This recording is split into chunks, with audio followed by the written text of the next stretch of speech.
Praise God.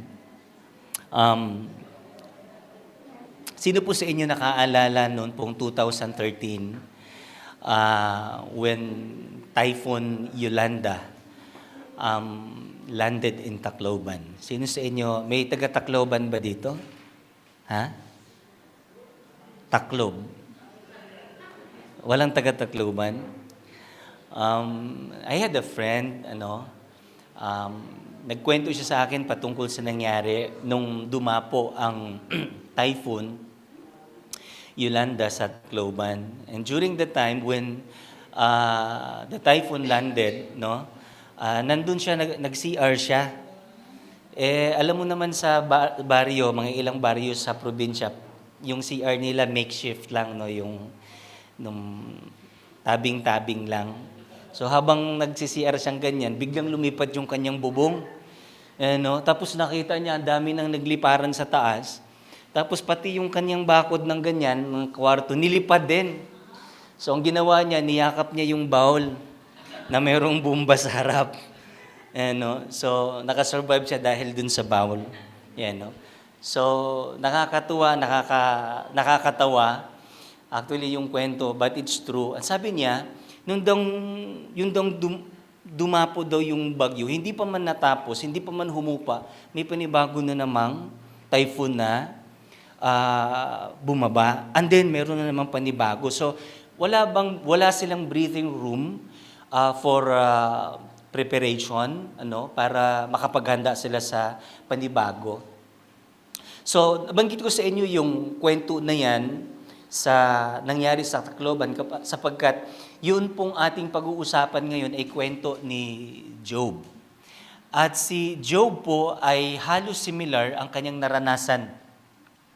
Noon pong dumapo sa kanya ang sunod-sunod na pagsubok sa buhay. In fact, pag binasa po natin sa chapter 1, makikita po natin na doon sa langit, merong dandil si Lord at saka si Satan. So, pag-alagala si Satan, sabi ni Lord, Tan, nanunggawan me. Sabi niya, wala, papasyal-pasyal lang, sabing ganon. Sabi ni God, sabi niya, nakita mo ba, kilala mo ba si Job? Proud na proud ako doon. He is righteous, and alam niyo si Lord, proud siya kapag ang kanyang mga anak ay matuwid. And if you believe in Jesus Christ, you have been made righteous because of the finished work of our Lord Jesus Christ. Amen? And God is so proud of you. I remember the song of Don Moen, sabi niya, when God looks at you, parang napaka-ina mo sa paningin ng Panginoon. Alright? So, ngayon, eto na nga, sabi ni Satan, well, kaya lang naman nagtapat yan si Job sa'yo kasi pinagpapala mo . Pero subukan mong alisin yung mga pagpapala. Sabi naman ni Lord, kumasa si Lord sa hamon. Sabi niya, sige, gawin mo lahat, basta wag mo lang siyang patayin. So, talagang humataw ngayon si Satan. Pagdating ng verse 13, makikita po natin dyan, nagpasimula na kaagad, parang Yolanda. So, una, dumating yung messenger, sabi niya, Master Job, sabi niya, pambihira, sinalakay kami ng Sabians, Sabian raiders. Yung Sabians po, yun po yung mga taga-Sheba. Yung kung maalala niyo po sa panahon ni Kong Solomon, yung Queen of Sheba, nag-visit sa kanya. Yung Sabians po sa ating panahon ngayon, yung taga-Yemen. Mga raiders ng taga-Yemen yan. So sabi, sinalakay kami, pinatay lahat yung mga alipin mo, tapos lahat ng mga tupa mo, mga kahayupan, kinuha, tinangay nilang ganon. Ay talagang nalungkot si Job. Hindi pa man natapos magsalita yung unang messenger, sabi niya, ako lang yung natira. Ako lang yung nakaiskapo para magbalita. So, hindi pa man siya natapos, dumating naman yung pangalawa. Sabi niya, naku po, Master Job, bumagsak yun pong apoy ng Panginoon. He was referring to the thunder, Talagang sunog lahat, patay lahat ng mga tauhan mo, patay lahat. Ako lang nakaiskapo para magbalita sa'yo. Hindi pa man siya natapos magsabi ng ganon, dumating na naman yung pangatlo, hiningal pa. Sabing ganon, ako, Master Job, Naku, matindi po ang nangyari. Sinalakay po kami ng Chaldeans. So, yun pong Sabians, taga-babayan, Yemen, ang Chaldeans, Iraqi naman. So, sabi niya, yung mga kamilyo mo, yung Toyota mo, yung Ferrari mo, tinangay lahat. Tapos lahat ng mga alipin mo, ayun, pinagsasaksak patay lahat. Ako na lang nakaiskapo para magbalita sa inyo. Itong pang-apat, pinakamatindi, hingal na hingal, gumagapang na sa hingal. Sabi niya gano'n, alam mo, Master Job, sabing ganyan, doon po, sa bahay ng panganay mong anak, kung saan nagtipon-tipon, nagparty, yung mga anak mo, yung 10 mong anak, biglang bumayo, yun pong desert storm. Sabing ganyan, na-collapse yung bahay ng panganay mo, lahat ng anak mong 10, patay. Could you imagine? Nakita nyo yung yung stacks of suffering and pain. Alright? And then, ang sabi ng Bible, nung marinig ni Job yan, siya ay nagpatira pa sa Diyos at ang sabi, siya ang nagbigay, siya ang kukuha, purihin ang pangalan ng Panginoon. Well, si Job was known to be a wealthy or the wealthiest man in the land of Uz. He was righteous, at the same time, he was the richest, prosperous man in the land of Uz. Now, makikita po natin na sa kwentong ito, it seems like everything in Job's life falls apart without warning. He was righteous, all right? Kilala siyang matuwid. However, everything in Job's life falls apart without warning. Ngayon, kung sa atin nangyari yan, ano kaya? Ha? I want you to picture, parang kung hindi man ikaw, at least ibang tao, just to picture, one week. Let's say Monday, tumawag yung doktor, sabi nung doktor, ito na yung resulta ng diagnosis mo, medyo negative, medyo hindi maganda nung mararamdaman mo. Kinabukasan, Tuesday, nag-announce yung kumpanya, lay off. Pagtingin mong ganyan, number 1 yung pangalan mo. Malas naman, Kinabukasan o kaya Friday, biglang may tumawag sa'yo, nasugod sa ospital, member ng pamilya mo, na-disgrasya o kaya malubha ang karamdaman. Tapos maya-maya konti, kumatok yung Shopee, delivery! Diba? Tapos ngayon, sumunod yung Bombay. Pinauna ng Bombay kasi alam ng Bombay, pag siya kumatok, di mo bubuksan eh. Pero pag Shopee, binubuksan eh. So pinauna niya muna yung Shopee, inaabangan ka paglabas mong ganun. Ayan, huli ka. Diba? So imagine that, that kind of scenario happening in your life. So, you see, in the life of Job, everything is falling apart. Now, the question here is, when life falls apart without explanation, all right? What do you do with your pain? What do you do with your pain? Can you still trust that God is good? Well, kung sa iba nangyari yan, madali lang. In fact, ang galing nating magpayo kung sa iba nangyari eh. 'Di ba? Tapik balikat, anong sabi natin? Kaya mo yan, bro. Wala namang pagsubok na ipahintulutan ni Lord na hindi mo kaya eh. Ang galing natin, tapos yung pinayuhan natin, paiyak-iyak pa yan, bless na bless sa'yo. Kasi napaka-anointed mo, napakagaling mo. Pero kapag sa'yo nangyari, abay, ibang istorya yan. Come on.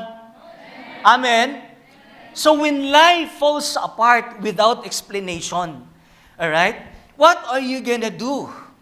Can you still trust that God is good? Mahal ba yung tanong na ito? Kasi kung hindi totoo yan, bakit ang daming nagsipagtalikod? Ang daming nagsipag-backslide? Ang daming nagsipagbigti?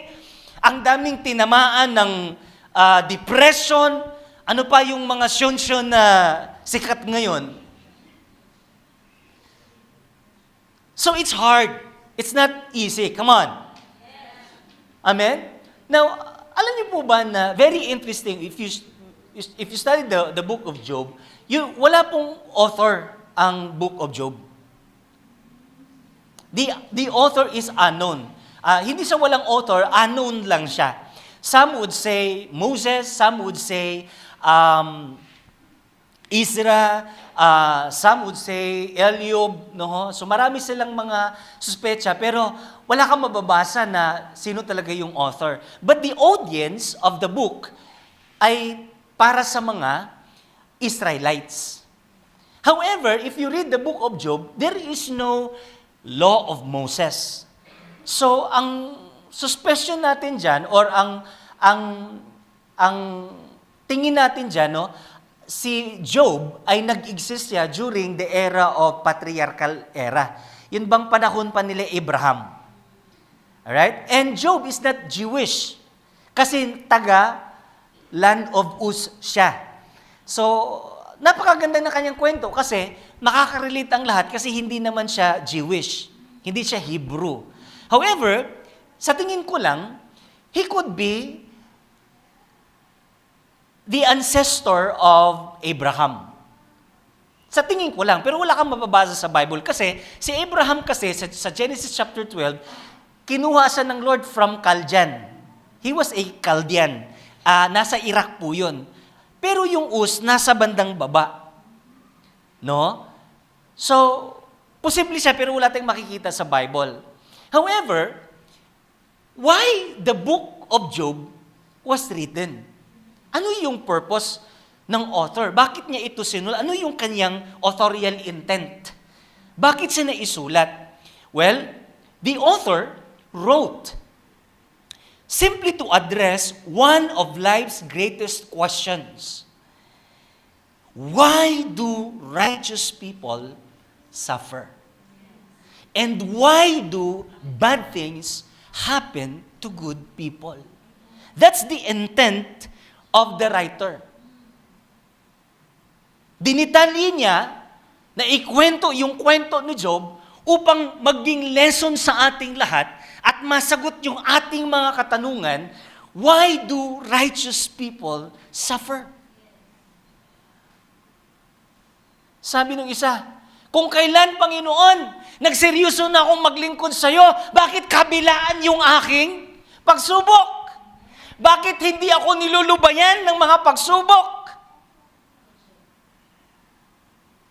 Sounds familiar? Because, yan yung katanungan ng lahat.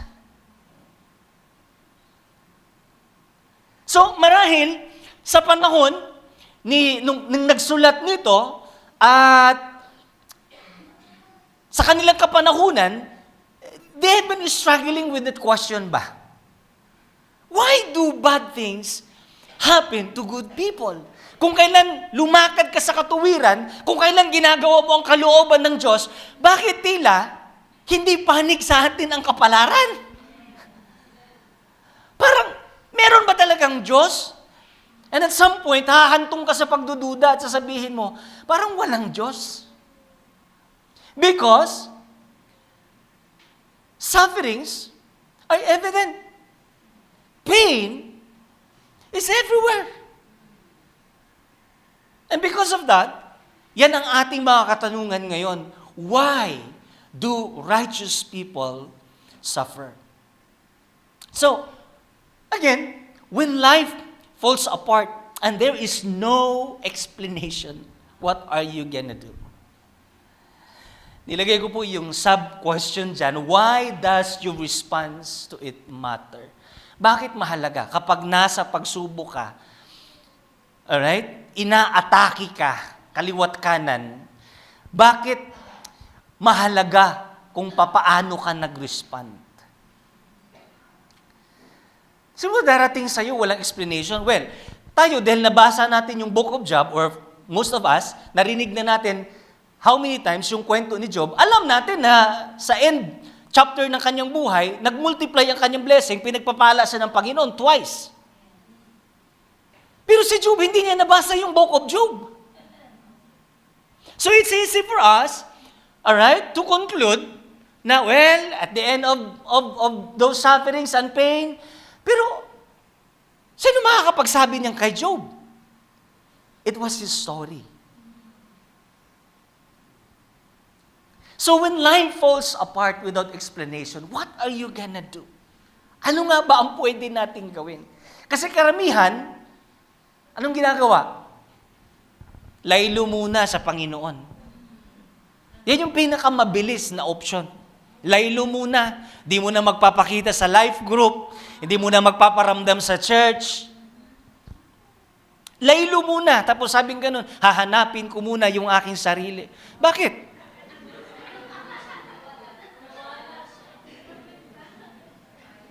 So yung kaharap ko ngayon, hindi sarili. Multo. Kapain mo daw yung katabi mo, baka multo yan. Kasi sabing ganun, hahanapin ko muna yung aking sarili. So, when these things happen to you, how are you gonna respond to it? And why it matters? Bakit siya importante? Bakit pag-usapan natin to? You know why? Because how you respond to your suffering, right, won't just shape your fate. It will become a testimony that outlives your trials. Bakit mahalaga na sa panahon ng ating mga pagsubok, harapin natin ng maayos ang mga ito at hindi natin tatakasan? Bakit mahalaga yan? Sapagkat, alright, kapag nagawa mo yan, hindi lang yung pananampalataya mo ang mabibuild, mapagpatibay, mapagpalago. Amen? It will also become, you will become a testimony that outlives your trials. Biruin mo, 3,000 years ago na ang kwento ni Job hanggang ngayon, kalakasan pa rin nating lahat. Lesson pa rin nating lahat. It's a testimony that outlives his trials. Amen. So,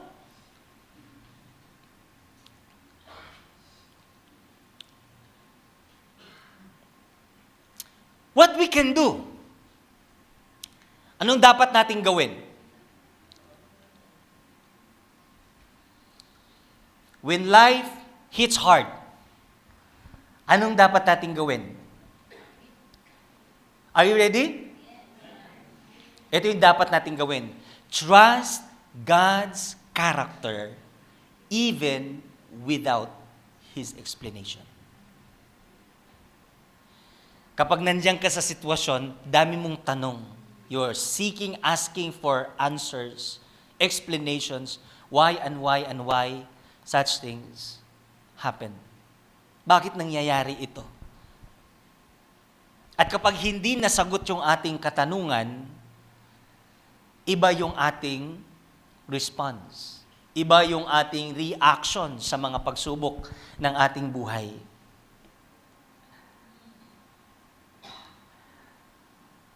I want you to look closely at verse 21. Nung mangyari lahat, nabalitaan lahat ni Job. Alright? Lahat ng mga ito. Imagine mo meron kang 10 coffin. Sabay-sabay. Hindi pa kasama yung mga alipin mo. Sinunog na lang yata sa dami. Pero pinagluluksaan mo yung 10 mong mga anak. Pero nung sabi ng Bible sa verse 21 at sa verse 20, nang marinig ito ni Job, he got up and tore his robe and shaved his head. Then he fell to the ground and worshipped and said, naked I came from my mother's womb, and naked I will depart. The Lord gave and the Lord has taken away. May the name of the Lord be praised. In all this, Job did not sin by charging God with wrongdoing. Now, bakit importante yung last part na yan? Kasi common sa atin, when bad things happen, sino ang ating biniblame? Madalas si Lord. Alright? Kung hindi man madalas si Lord, si Satan. Kung sino-sinong ibiblame natin. Amen ba? Hallelujah. Pansinin niyo po, no? Job did not say, well, it's the Sabians, it's the Chaldeans, it's the thunder. Wala siyang sinabing ganon. In fact, wala siyang information bakit nangyayari ito sa kanyang buhay. Pero mga kapatid, ang verse 22 napakaganda. In all this, Job did not sin by charging God with wrongdoing. Now, Job wasn't declared righteous, all right? Because he understood his suffering. Hindi siya diniklarang matuwid ng Diyos dahil naunawaan niya. He was declared righteous because even without understanding it, he trusted who God is. So, apart from the law, akala natin si Abraham lang ang naging matuwid dahil sa kanyang pananampalataya. Meron din palang Job, apart from the law. He was declared righteous because even if he did not understand what's happening, what's going on in his life. Alam nyo, hindi niya sinumpa ang Panginoon, hindi niya sinumbatan ang Diyos, bagkus siya ay nagpuri sa Panginoon. Now, ito pong ganitong klaseng sitwasyon, hindi na po ito bago. In fact, if we go to Daniel, makikita po natin yung kwento ng tatlong magkaibigan, si Shadrach, Meshach, and Abednego. No, dahil hindi sila sumamba sa imahe na ginawa ng hari, no, sila po ay sinentensyahan na patayin. Ilabog sila doon sa apoy. Ano ang sabi ng hari? Pwede pa kayong mag-back out. Ano sabi ng tatlo? Ay, hindi po, mahal na hari. Hindi po kami sasamba sa imahe ninyo. Kahit hindi pa kami iligtas ng Diyos.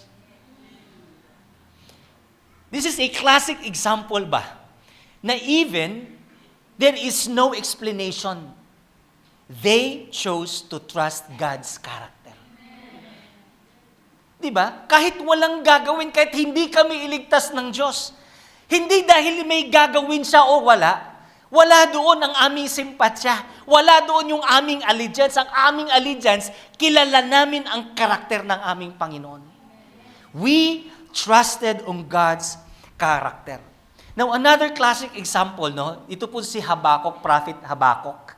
No? Pag tinignan po natin yung kanyang kwento, makikita po natin na talagang yung kanilang agricultural and economic were collapsing. Bagsak ang kanilang ekonomiya, nagkaroon ng famine, no fruit, no flax, no food. Pero anong sabi niya? Yet, I will rejoice in the Lord. How can you say that if you don't trust God's character? Amen? Hallelujah. Isa sa pinakapaborito kong story, nakwento ko na to sa inyo, I think twice, but gusto kong ikwento uli. Yun pong kwento ni Horatio Spafford. Right? Siya po isang lawyer, at Kristiyano. However, siya po ay nawalan ng anak dahil sa sakit. Tapos, nawalan pa siya ng financial holdings dahil nasunog yung dun sa Chicago. No? And then, ito pa, yung 4 niyang anak, sabay-sabay namatay, nalunod sa barko. Ngayon, habang nagluluksa sila dun sa 4 niyang anak na namatay, yung kanyang asawa naman umuwi para makipagluksa. Pag uwi ng kanyang asawa, doon mismo kung saan nalunod yung mga anak niya, doon din namatay ang kanyang asawa.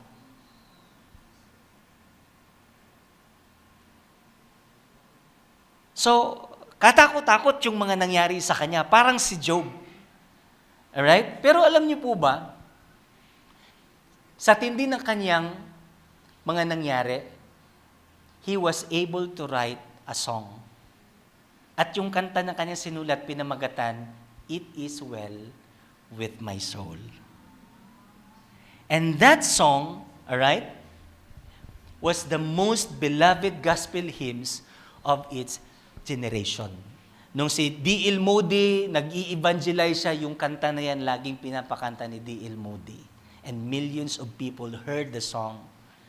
And until now, marami pa rin, may mga bagong version na yan. You can search it in YouTube. Ang ganda po ng kanta na yan. So, mga kapatid, his song outlives his trials. Amen. So, it's very important to trust God's character, even without His explanation. Now, the question is how to trust God, even without His explanation. Let me give you 3 points. Number 1, grieve, but don't doubt. You can grieve. Nung marinig ni Job lahat ng mga yun, he grieved, but he did not doubted God. Amen?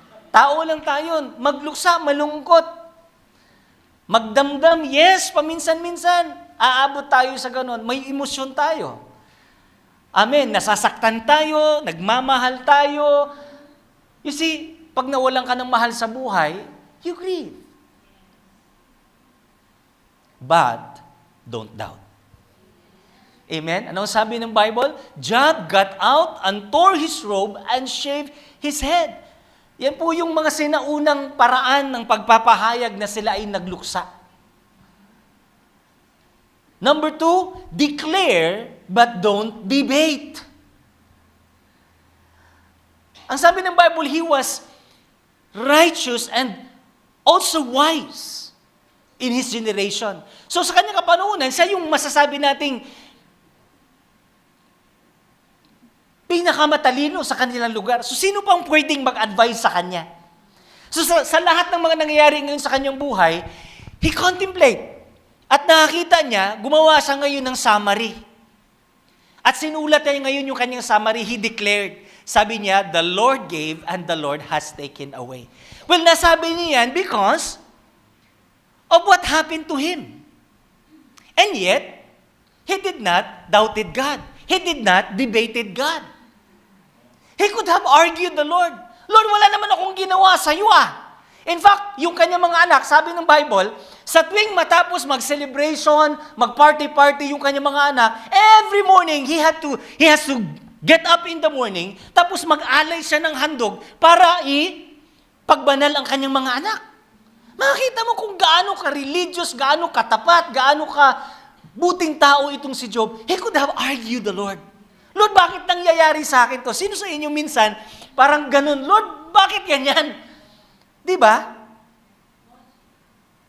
You can declare your summary, your understanding, your conclusion of what's happening to you, but don't debate.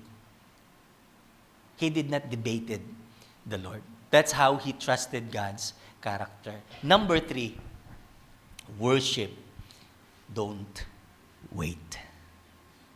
Sino sa atin dito kapag natanggap yung 13th month, ang sarap magpuri? Kailan ba maging Sunday? Tagal naman maging Sunday. Di ba? Pag na-promote, tagal naman maging Sunday. Kikwento ko kay pastor, kikwento ko sa life group namin. It's so nice to worship God when you are blessed. Amen ba? And sometimes, we wait for those moments to come. Yung i-bless ka, i-promote ka, amen? Yung malapit ka ng mabundol, hindi pa natuloy. Bless na bless ka kasi hindi natuloy So, sabi ko, gagawa ko ng video, magtitestify ako. Doon lang tayo madalas gustong mag-testify. It feels nice to worship the Lord during those glorious times, di ba? Pero kapag pangit na yung nangyayari, nagmumukmuk na tayo. Come on. So, anong ginawa ni Job? How he trusted God's character? He worshiped and he did not wait.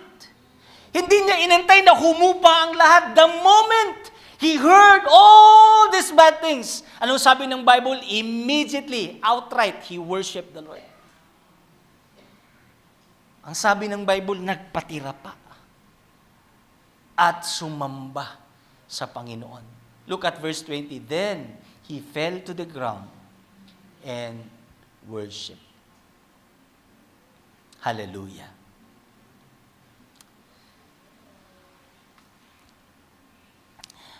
Naalala ko po yung kwento ni Bill Johnson, Pastor Bill Johnson. Meron siyang isang membro ba na kwento sa kanya, Pastor, isang araw, sabi niya, parang hindi ako tinantanan ng demonyo. Namatay yung kanyang asawa, namatay yung kanyang anak, grabe yung hirap sa buhay. And yung nagre-resonate sa isip niya yung magpahinga muna sa ministry, lumayo muna sa Panginoon. Kasi parang malas yung maglingkod kay Lord eh. Habang nanalangin siya ng nanalangin, pinalakas siya ng Panginoon. Umuwi siya sa bahay, dun sa kanyang kwarto, naglagay siya ng 2 upuan. Sabi niya, Satanas, umupo ka dyan. Tig-isa sila ng upuan. Tapos sabi niya kay Satanas, I want you to sit down and watch me worship the Lord. Lumuhod siya, sumamba siya sa Panginoon. That's how we trust God. Amen? Amen? We can grieve, but we don't doubt. We declare, but don't debate. We worship, and we don't wait. Hallelujah. Amen? Now, just like Horatius Spafford, it is well with my soul. Sabi niya sa kanyang awit. Without ever knowing why his daughter died, Job also never got his explanation.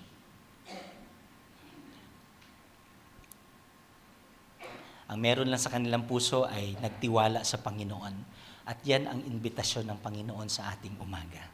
Anuman ang kalagayan mo ngayon, anuman ang sitwasyon mo ngayon, at habang ikaw ay nag-iisip, nagko-contemplate, nagtatanong, and wala kang nakukuhang kasagutan.